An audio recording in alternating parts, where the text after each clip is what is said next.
सरकारनं आणि मराठ्याला आरक्षण देऊन टाकावं आणि मराठ्यांचे मन जिंकणं गरजेचं आहे. सकाळी पण तेच सांगितलं, आता पण तेच सांगतो. अशी योग्य संधी सरकारला आता सध्या गोरगरीब मराठ्यांचं मन जिंकायची योग्य वेळ. सरकारला सगळे विसरतील पण गोरगरीब मराठी कधी सरकारला विसरणार नाही. जर गोरगरिबांच्या लेकरांचं आरक्षण दिलं, त्यांना आयुष्याची जर रोजीरोटी मिळाली, तुमचा आमदार तुम्हाला विसरण, तुमचा मंत्री तुम्हाला विसरण, तुमचा पदाधिकारी तुम्हाला विसरण, पण मरेपर्यंत माझा गरीब करोडो मराठा तुम्हाला विसरणार नाहीये. म्हणून एक एक दिवस मुदत वाढ देण्यापेक्षा उपोषणाला तुम्ही एक एक दिवस दिली तरी उपोषण मागण्याची मंजुरी होस्तर होणार आणि तुम्ही कायमस्वरूपी दिली तरी पण हे उपोषण मागण्याची अंमलबजावणी होस्तर होणार आहे. तर मग नाटकं कप खेळायची, आजची द्यायची, उद्याची द्यायची, उद्याची द्यायची. सिद्ध झालं सरकारच्या हातात हे परवानगी देणं.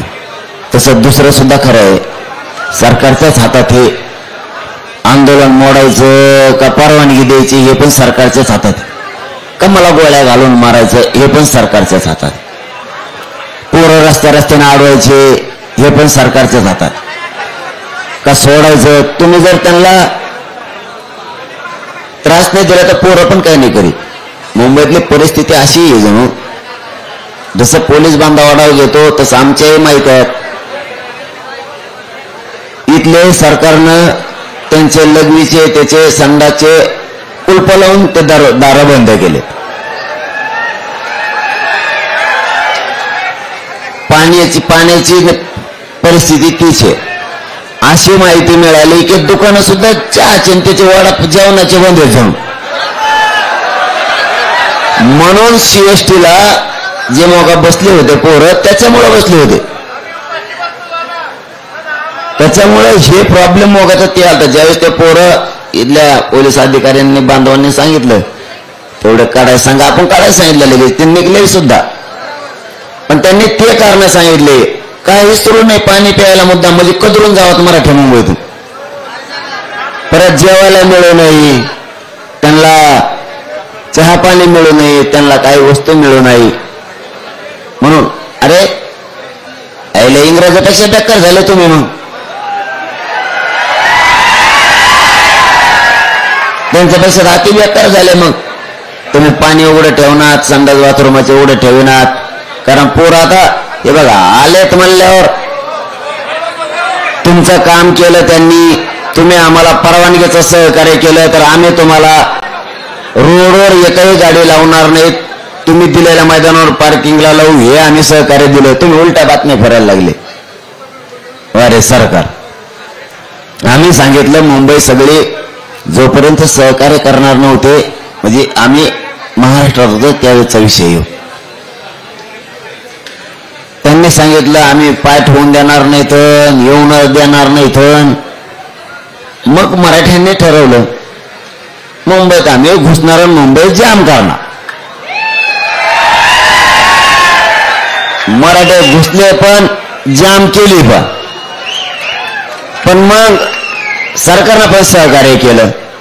मग आपणच सहकार्य केलं पाहिजे. सरकार आडमुठ्यात घुसलं की मराठे आडमुठ्यात घुसले.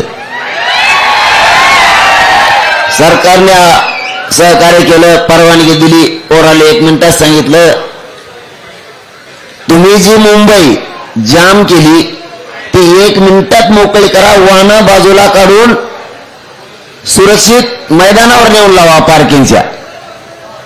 पोरांनी ते पण केलं. 2-4 घंट्याने, 2 घंट्यात नाही पण 2-4 घंट्याने साहेबांनी येऊन सांगितलं हो तुम्ही सांगितलं इथले जे आम्ही सांगितले होते ते सगळे पोरांनी वाहनं काढले. काय सहकार्य पाहिजे तुम्हाला आणखी? आणि तुम्ही पाण्याचा बंद करणार, कशाचा बंद करा? मागच्या गप बसा रे, मागच्या गप बसा राहू ग गप. कमी ओरडतो तू रे, तुम्हाला कळतं का काय? काय कळतं? परिस्थिती सरकारनं जाणून घेणं गरजेचं होतं. तर गरीब इतक्या लांबून आलेत, गरीबाचे लेकर काय त्रास द्यायचा राव त्यांना? एक एक एक एक दिवसाची रडक्यासारखी परवानगी द्यायची. पोराला पाणी नाही मिळाल्यावर मग ते पोट्टे असे येतं. त्यांची तरी काय चूक आहे? तुमच्या गावाला आलो पाहुणे म्हणून असली वागणूक देतात का?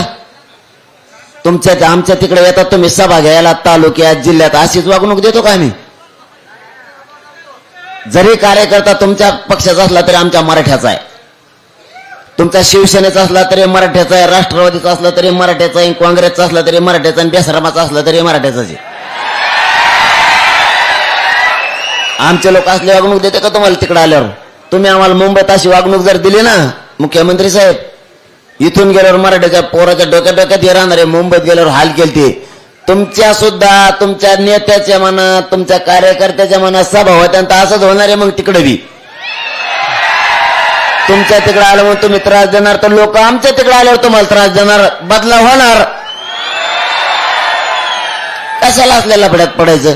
लेकरं लांबून आले, थेंबर पाणी द्यावा, त्यांना एखाद्या बार चटणी भाकर द्यावा. मुंबईत आले म्हणून कदरून जावा म्हणून हाट्याला बंद ठुले जणू. याला काय धंदा आहे राव? तुम्ही बघून आले का? छत्र्या नाहीत,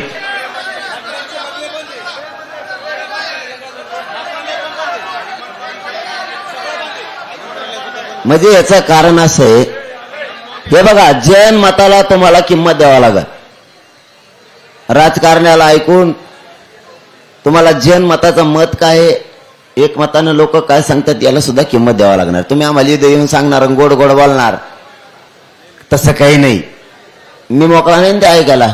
लोकांचं सुद्धा खरं आहे ना. तुमचं खरं आहे नुसतं एकट्याचं, लोकांचं खरं नाही. ही कोणची पद्धत आहे? तुमचा रस्ता मोकळा केला आम्ही, बातम्या फिरवल्या सरकारनी, मुंबईच मोकळी करा म्हणलं मी, म्हणजे लोकात आमच्या गैरसमज पसरला पाहिजे.